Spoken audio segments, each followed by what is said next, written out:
Dion DeLerner, the billionaire. And that Yeah. was a really good period. We had some good players, Gareth Barry, Ashley Young, John Carew, Petrov. That was a really good team, and that's a fight. And we had a certain way of winning in terms of the quality of the football. This surpasses it, the team that finished 6 3 times. I think for the quality of football we've played so far, a little bit of a dip at the moment, but unbelievable. I've never seen a Villa team be this entertaining this often with the ball. It's been dark times. It's been a joy to watch. Mm-hmm. Yeah, it's definitely giving a bit of joy in these times, eh? Oh, huge. Yeah. Even like I got slated for like celebrating and staying up against West Ham, but it was one of them we always chatted as a group. If we could manage to stay up like we did, and it was very difficult to stay up given certain contexts and circumstances, then the next summer and the next season, me and my friends at home were very, very hopeful because we've got two very, very invested and wealthy owners. Oh, yeah. And then Dean Smith as a manager is, from what I've seen, I listened to a lecture he did at Birmingham City University, and just his manner in general. Very, very forward-thinking coach, and probably goes under the radar more than what he should do. But the quality of the football since he's come in has been brilliant. You're spot on. I think he definitely goes under the radar, and it's that classic, like, because he's English thing. You kind of just associate it with that, like, well, all right, well, there's a weird thing with England, and Scotland too, by the way, but, well, probably the whole of Britain. There's a thought process of, for whatever reason, we're not as tactically good as Spain or Germany or whatever. And in some cases you can say, all right, it's true. But at the same time, great example of the season, Dean Smith has been proven that wrong. It's been fantastic. Oh, huge. Chris Wilder the year before as well. And there's again, I think there's an underestimation.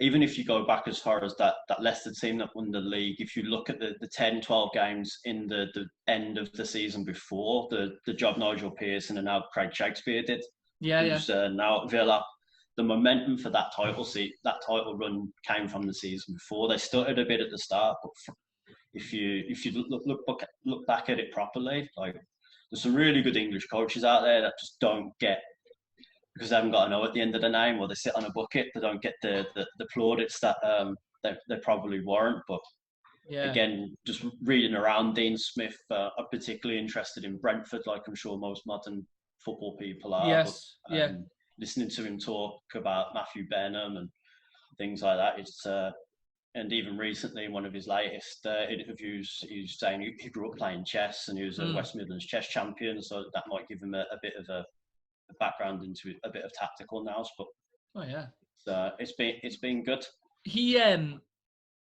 You like Villa this season have been, and to be fair, to make your point, last season when you played that game on the last day of the season, I wanted you to stay up because I actually quite liked I liked you last season too. Like I liked the team. I enjoyed watching them. I thought you had some really good players. Your Grealishes and that who we'll get onto, but like. And I always thought the way that Dean Smith spoke was just fantastic. So who have you signed? Who did you sign this summer to add to the squad that you already had? Because obviously the growth has been so quick in a crazy season, but the growth has been huge. Like who have you bought this summer that added to it? So I think we bought Emi Martinez from Arsenal, who was a monstrous step up. With no disrespect, not to sound out players for not being at the level, but we had a couple of keepers and we were unfortunate with Tom Heaton doing his ACL. New Year's Day at Burnley last New Year's Day. That was a killer. We ended up getting Pepe Reina in on loan eventually, but even with Pepe coming in, there's a little bit of inconsistency there.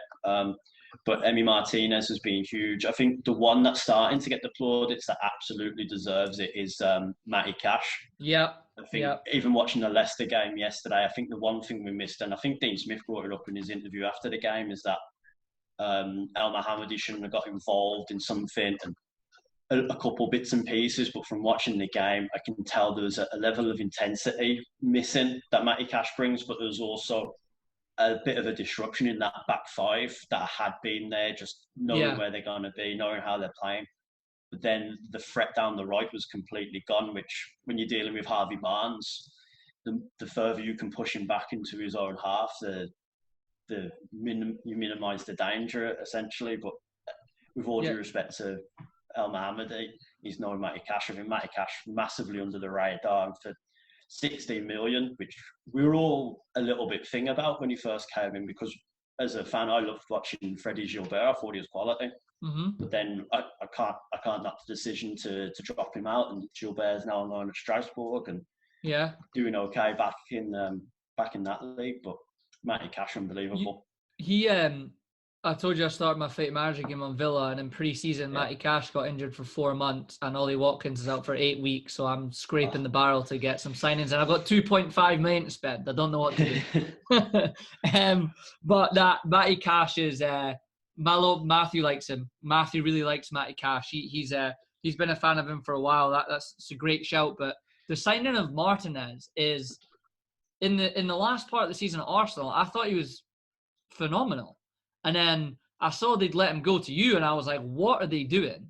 Like, and if you look at where you're at and where Arsenal are at, that taking him from them has been a huge jump. In my opinion, if I was to pick, I still think at the end of the season, unless it goes tits up, if I was to pick a team of the season, he'd be the keeper by a mile. Oh, huge. Like, again, I think just as a team, we've dropped off a couple in a few of the games recently. It's hard to put your finger on it. We had obviously the COVID lockdown and stuff, but all the way through it, again, we spoke about Dean Smith and his mentality. The mentality of Martinez as he's come in, sort of the one bonus of not having fans in there is you can hear what's going on. Yeah. The two voices that are very, very prominent with Villa are Martinez and Tyrone Mings. Martinez just in organising, picking the ball out of the air when you just need your keeper to step up when you're under the cosh a little bit. Like as a defender, if you know he's coming and you know he's going to get it, the relief in dying moments of games where we've had a lot of clean sheets this season. I think we've had 12. There's a couple of 1-0ers in there. There's a couple of tight games, but having that was what we were missing in the previous teams, having that sturdy, solid keeper to go and keep everyone in, keep everyone organised. But then the quality with his feet, like if you watch him on a drop kick, his technique is outrageous. I've never seen anyone play a ball like that before. Maybe Scott Carson, again, a bit of Villa bias because I got to watch him. He had a ridiculous quality with his goal kicking, but Martinez on the ball, really, really good. He's just settling, having someone behind you that is that good, so settling.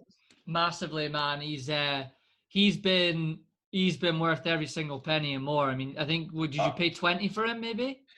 Yeah, and I think it's about 20 million. And I think people were scoffing at it while you're buying Arsenal second keeper. Like Bernd Leno was bought in for Arsenal. Obviously, he was going to be their number one.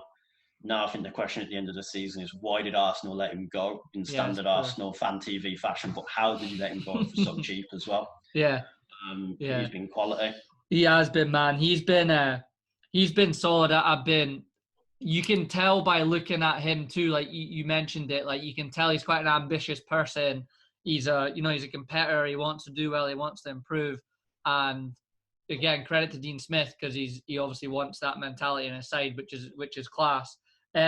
You mentioned the Leicester game the other day, actually, and you know what? I said to Matthew, even when you got beat, the final whistle, the way Leicester celebrated and the way that you looked very disappointed. You got beat by the team that is currently going up and down between second and third, and they looked like they were buzzing to beat you. And I was like, that shows you how far this team's come in a season because Leicester were so happy to have got that win. It was huge. No, definitely. I think, again, the one word that comes up a lot is the mentality of the team, and especially this season, there's an intensity, like I mentioned with Matty Cash missing against Leicester.